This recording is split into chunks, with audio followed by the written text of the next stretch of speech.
जिंदगी वक्त के बहाव में है। जिंदगी वक्त के बहाव में है। यहाँ हर एक इंसान तनाव में है। हमने लगा दिया इल्ज़ाम पानी पर। हमने लगा दिया इल्ज़ाम पानी पर। यह नहीं देखा कि छेद तो नाव में है। छेद तो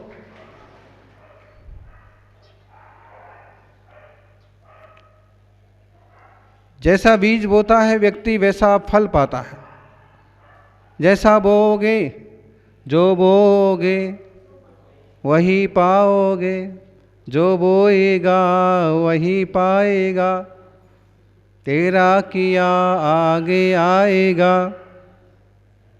सुख दुख है क्या फल कर्मों का। जैसी करनी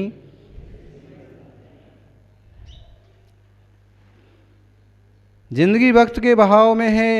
यहाँ हर एक इंसान तनाव में है। हमने लगा दिया इल्ज़ाम पानी पर, लेकिन ये नहीं देखा कि छेद तो नाव में है। हमारी गलती है, हमारी कमी है, हमारी कोई खामी रह गई है और इसलिए इस तरह का दिन देखना पड़ रहा। जिन दिनों में लोग पिकनिक टूर पर जाते थे, उन दिनों में वो 9x9 के कमरे में बंद हैं। जिन दिनों में लोग आइसक्रीम खाते थे, उन दिनों में क्रीम लगाने में व्यस्त है। जिन दिनों में चौराहे पर तिराहे पर खड़े होकर के भुट्टे खाए जाते थे,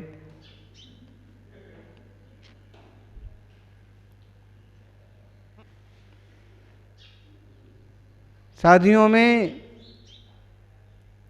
और भोजों में पंडितों को तो ब्राह्मणों को तो इन दिनों श्राद्ध के इतने निमंत्रण आते रहे कि दिन में वो 6-6 बार खाएं तो भी निमंत्रण ज़्यादा रहते थे। अब भी निमंत्रण तो हैं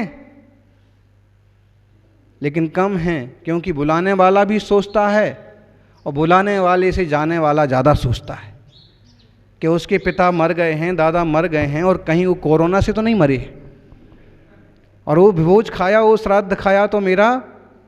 वास्तव में श्राद्ध का मतलब है श्रद्धावान व्यक्तित्व, और जो जीते जी अपने माता पिता को खिलाते पिलाते हैं, सेवा करते हैं, वो ही सच्चे श्रद्धालु हैं। उन्हें मरने के बाद कुछ करने की ज़रूरत नहीं पड़ती है। मरने के बाद तो वो लोग दिखावा करते हैं जिनने जीते जी सेवा नहीं की। कहीं ना कहीं गलती तो है कि ये दिन देखना पड़ रहे हैं 2020 के। अब कोई चीन पर मर रहा है। चीन कोरोना चीन का प्रोडक्ट है। भारत ने दुनिया को योग दिया और चीन ने दुनिया को रोग दिया। इससे ही पहचान कर लो कि कौन कितने गहरे पानी में है और कितना अच्छा सोचता है। तो कोई चीन पर दोष लगा रहा है कि वहाँ के खान पान की गंदगी और वहाँ के लोगों के विचारों की गंदगी और दुनिया को मुट्ठी में कर लेने वाली हीन सोच, इसके कारण से बीमारी पैदा हुई, फिर आगे बढ़ती गई।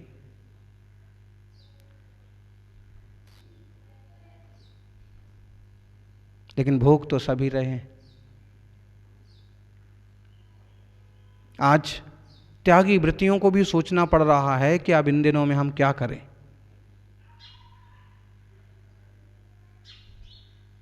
मुनिराजों की सेवा में उपस्थित श्रावक धन्य हैं जो निरंतर उनकी सुचारू रूप से चर्या का पालन कर रहे हैं, करवा रहे हैं। वे साधक वृंद धन्य हैं कि विपरीत परिस्थितियों में भी अपने मूल गुण आदि पर दृढ़ हैं। और ऐसे ही कई व्रती हैं कि जिन्हें देव दर्शन नहीं हो पा रहा है तो उसका विकल्प है, पूजा अभिषेक नहीं कर पा रहे तो उसका विकल्प है।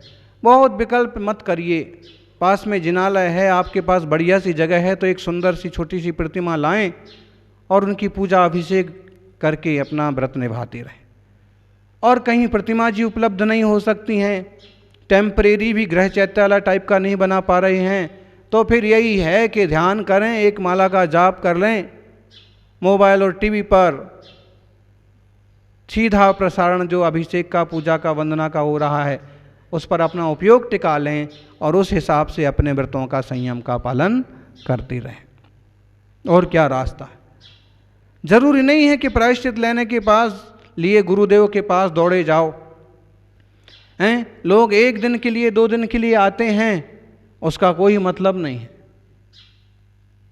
किसी संघ में आप गए हैं तो महीने 15 दिन के लिए पूरी तैयारी के साथ जाओ कि हम मुनियों की सेवा करेंगे, संघ की चर्या कराएंगे, तो जाओ। वरना इन दिनों तो दर्शन के बहाने भी मत जाओ, पता नहीं किस निमित्त से कौन से वायरस वहाँ पहुँच जाएंगे। आज की स्थिति ये है, साग भाजी बाजार के पानी और दूध का भी भरोसा नहीं कर रहे हैं लोग, और ना करने जैसा है माहौल।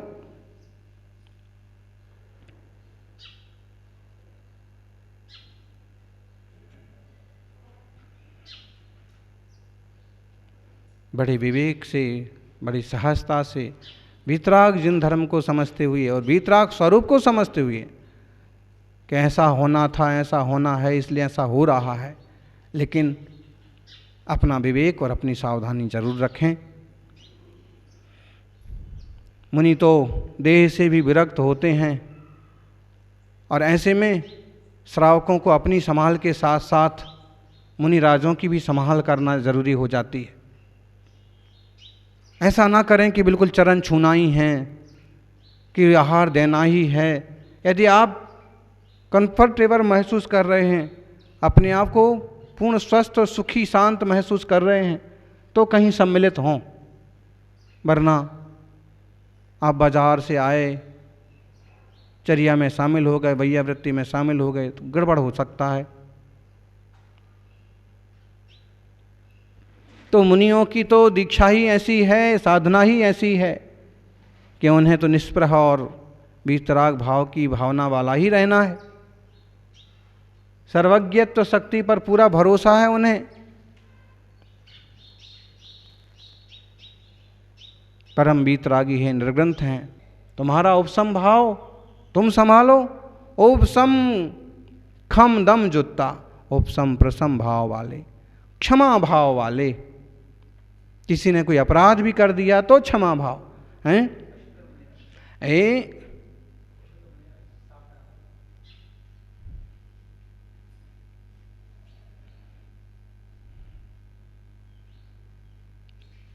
पुराण शास्त्रों में तो बहुत उदाहरण हैं कि मुनिराज का ऐसा बिगाड़ किया, गले में सांप डाल दिया, लाठी से पीट दिया। महावीर कीर्ति जी का तो प्रसिद्ध प्रसंग है कि इन बदमाशों ने लाठियों से पीटा और उसी बीच पुलिस आ गई, तो बदमाश भाग खड़े हुए, पुलिस ने बदमाशों को पकड़ लिया। महावीर कीर्ति जी को कहा कि इनने आपका अपराध किया, आपको पीटा, बताइए इनको क्या दंड दिया जाए। उन्होंने कहा कि भाई हम दंड देने के लिए क्यों बोलेंगे, इनका क्या अपराध है, हमारा कोई कर्म का उदय होगा इसलिए हमें भोगना पड़ा। आप तो छोड़ सकते हो तो इन्हें छोड़ दो, इनको अपने घर जाने दो। इन्हें पता ही नहीं है कि कौन है, गुरु हैं, क्या कर रहे हैं। बहुत उदाहरण हैं जिनवाणी में, प्राचीन और नवीन।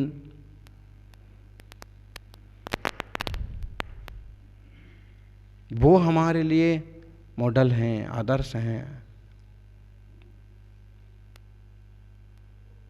हम भी उस तरह की अपनी उपसम भाव की वृद्धि करें, क्षमा भाव की वृद्धि करें।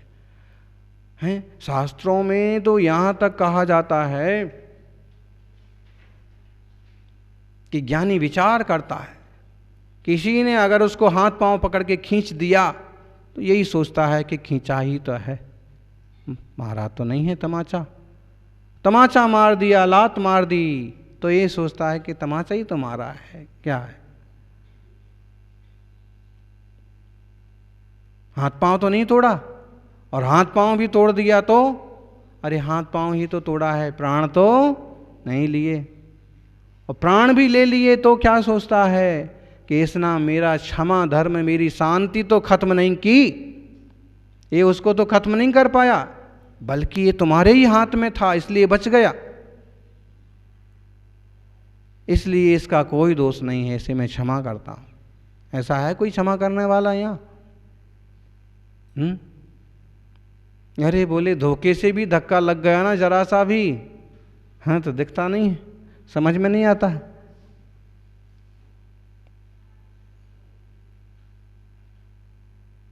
ऐसा गंभीर उपसम खम दम जुत्ता दमन, इंद्रियों का दमन करने वाले होते हैं साधु मुनिराज।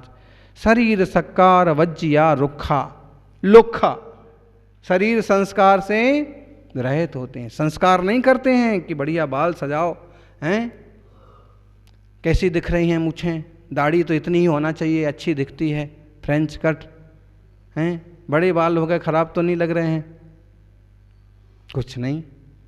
2 3 4 महीने में किस लॉन्च कर लेते हैं, जैसे दिख रहे वैसे दिख रहे।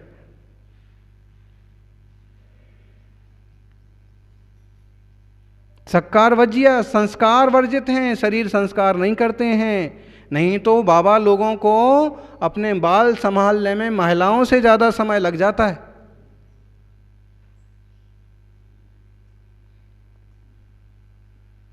जो बाल संभालते हैं,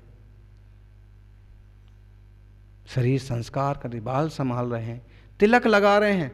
एक बाबा जी को देखा था बचपन में, जो कि चेहरे से तो शांत थे और कभी उनको लड़ते भी नहीं देखा, लेकिन जब वो श्रृंगार करते थे तो यूं चोटी बनाने में, जूड़ा बनाने में आराम से आधा घंटा, सामने एक छोटी सी दुकान थी, उसकी चबूतरी पर बैठ करके अक्सर करो अपना। और जब उनका तिलक लगता था, सफ़ेद चंदन, नीला चंदन, पीला चंदन, और उसमें भी आराम से आधा पौन घंटा। और फिर जब वो मांग भरते थे,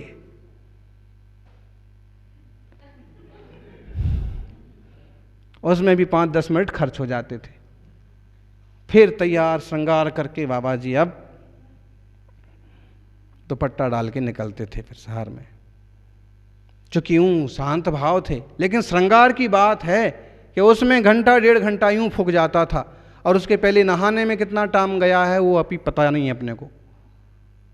तो ऐसे संस्कार नहीं करते बैठते हैं मुनिराज, वो अपना शरीर का नहीं आत्मा का संस्कार करते हैं,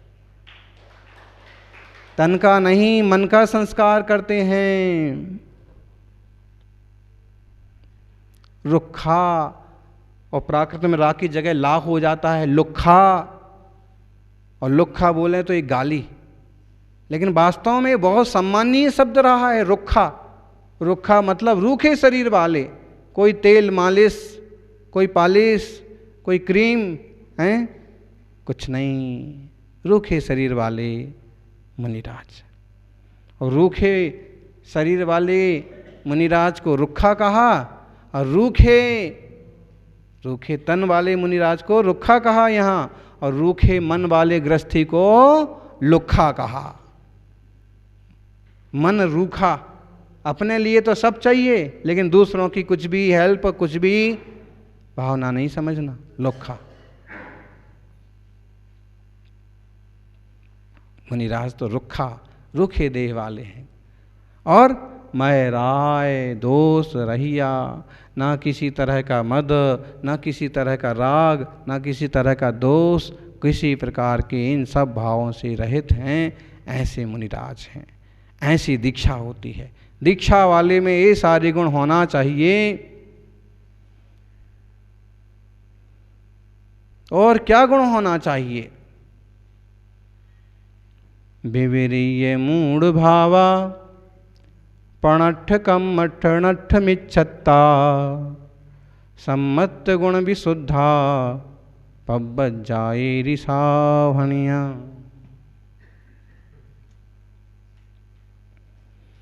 विविरीय मूढ़ भावा, विपरीतता का भाव नहीं होना चाहिए, मूढ़ता का भाव नहीं होना चाहिए। विपरीत भाव, मूढ़ता का भाव जिसका नष्ट हो गया है, आठों कर्मों का जिसका नाश हो गया है, वो तो खैर सिद्ध हो गए, लेकिन जो 8 कर्मों को नष्ट करने के लिए चल पड़े हैं वो मुनिराज। नट्ठ मिच्छत्ता, मिथ्यात्व जिनका खत्म हो गया है। सम्मत गुण विशुद्धा, सम्यक्त रूपी गुण से विशुद्ध हैं। पब्बजा ये ऋषा भणिया, ऐसी दीक्षा कही है। विपरीत भाव भरा है, हैं? दिगंबर रूप तो ले लिया है, लेकिन ऐसे लगता है कि नहीं यार, ठंड में तो बहुत हालत ख़राब हो जाती है। वो कपड़े वाला रूप अच्छा था, अच्छा मोटा चद्दर उड़ने को मिल जाता था, हैं? ये विपरीत भाव पड़ा है।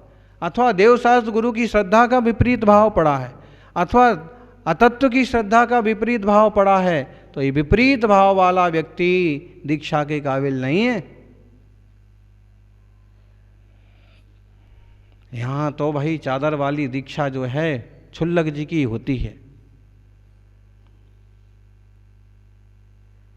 इससे नीचे का माल इस दुकान पर, नरग्रंथों की दुकान पर, इससे नीचे वाला साधु इससे नीचे का माल नहीं है। अगर दुपट्टे वाली दीक्षा लेना है तो छुल्लक जी, और वह दुपट्टा भी कितना बड़ा, सिर ढके तो पंजे नहीं पाँव के, और पाँव के पंजे ढकें तो माथा नहीं।